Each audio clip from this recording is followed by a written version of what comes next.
Hey, Salam, what's going on, guys? And welcome back to the JAMS 2016 Kickoff Show. I'll be your host this season as my buddy Kyle decided to take a break this year. However, if you want to hear more of Kyle's thoughts on football, especially if you're a fan of the AFC East teams, I highly suggest you check out his podcast, AFC East Bros, or his Twitter at AFC East Bros. And fall is finally here. Anyone watching this can tell you that it signals one thing: football.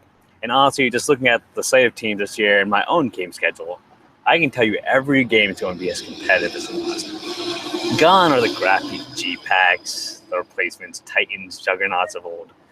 Even the traditional powerhouses, the Union, the Hurricanes, are now like average teams. And this year, teams are going to be clawing at each other for every win, and there's going to be some real parity this year. With that said, it's time to jump into my preseason Week 1 power rankings. I'm going to try to keep this short, especially because it's just me, and apparently I'm having technical issues. My camera's not working. So I'm sorry about that. It's first week. I'm also at a public place. I'm at a Panera in Parsippany. Hold on. It's a stupid story. But yeah, let's go into the power rankings. So we're going to start this season off with the champions at the top. Boonton Bounty Hunters. They beat Dime City last year, and they added even more firepower to their team. This year they added Code Red star Zach Ramjan. He was probably one of the better wide receivers, corner safeties in the league. He had a lot of picks, made a huge highlight plays. Probably the thing that kept Code Red going last year.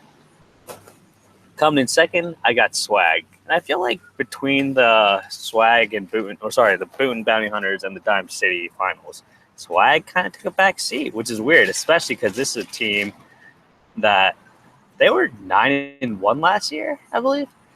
Either way, they're still a strong team. I believe they'll bring back most of the same group of guys. Coming in third for me, I got Dime City.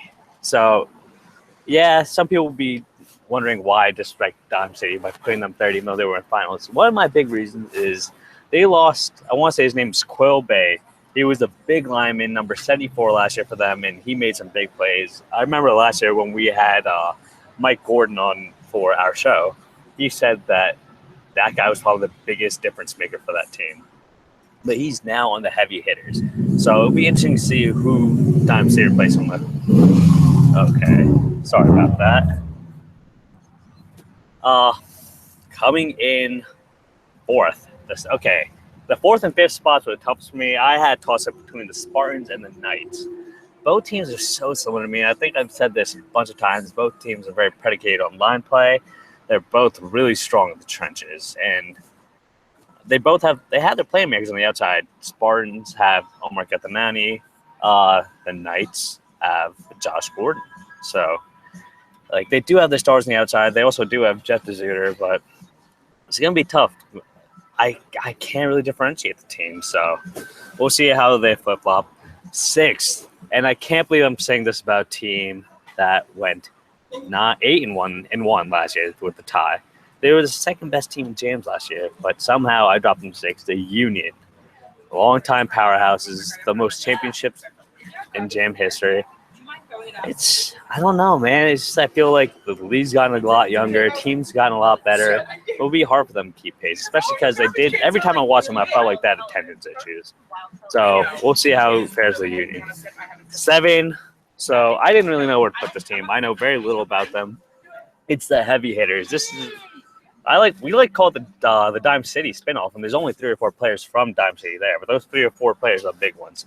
The quarterback from Dime City is now there, Quill Bay, as we mentioned before, and then there's Paul Becca.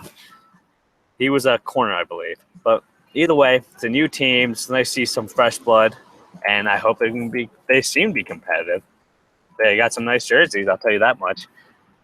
Coming in at 8 is my old team, the Gladiators. Last year wasn't exactly how they expected to go. I mean, they didn't perform to the expectations. They're looking to have a bounce back year. They only won 2-7-1. We'll see how it goes for them. They do have some new players. They brought on Dave Kilkenny, one of the best players in JAMS for the past ever since its inception. So hopefully he makes a big time impact for them. Coming in at 9 is my new team, Code Red. Honestly, I'm not even going to give you much about them. You know what? I'll keep it a secret. I don't want you guys to know my team story. Number 10, probably the biggest disrespectful team, the Hurricanes. Why? I'll be honest. I don't know much about them this year. They lost Kilkenny. They lost Sea Monster. The captain's taking a break. It's going to be a whole new team. And especially after last year was season from hell for the Hurricanes. They had big time tense issues. They just couldn't get enough people together. I don't know if it's arrows going to be pointing at them. I think they can only be worse. And finally, VS. They were the worst or second worst team thanks to GPAC going winless, which is insane. But VS, they were the second worst team last year. They might be the worst team this year just because it's so competitive. Darshak's been a great player for a while. I really liked him as a quarterback. But I don't know if there's enough talent to keep them afloat. So, yeah, I think that basically rounds out my power rankings. I guess it's... I don't know, man. You guys have... These rankings aren't set in stone. They're subject to change. Your guys' play decides how high or how low I rank you guys. So, if I see something good, I'll rank you guys higher. If I see something bad, it won't be as good for you guys. So, like I said, I want to keep this short, especially because it's just me and I'm in a public place. But we'll jump right into the pick segment.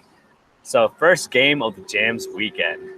And I'm actually excited this year. We have a new field. We have some parity, as I mentioned before, a lot of strong teams. We start off with Code Red and Swag. I will go on with my tradition and won't pick this game just because I don't see a reason to. I'm always going to believe in my team to win. So, yeah. So we'll start off with the Hurricanes VS. So in this one, this is the second game of the weekend. I have the Hurricanes winning this 20-6. And I think that's more to say about how little I believe in VS than how much I believe in the Hurricanes. The third game Saturday, the final game on Saturday, is going to be between Dime City and Spartans. Already we have two heavyweights going at each other. So this one, I have the Spartans pulling off 13-6. It's going to be a total slugfest. I just think that Dime City's line will be a lot weaker just because they don't have Quill. He was a big-time player. The Sunday morning game, Gladiators versus Knights. This is going to be another slugfest. I got the Knights winning 6-0 in a really low-scoring affair. And then the last game, Boone Bounty Hunters versus the newcomers, the Heavy Hitters. Boone is looking to defend their title, and they were really good offensively last year. I think they'll continue that. They're going to drop 20 points on Heavy Hitters, but I don't think the Heavy Hitters will be a pushover. I got them losing by a touchdown. It's going to be 20-13. And that's really it for me today. Be sure to follow us on Instagram and Twitter. The handle is going to be @JAMS_football. We're going to have pictures regularly, live updates on Twitter. So make sure you follow us. Once again, it's going to be @JAMS_football. All right, guys, I'll catch you guys later. Have a good weekend, and good luck.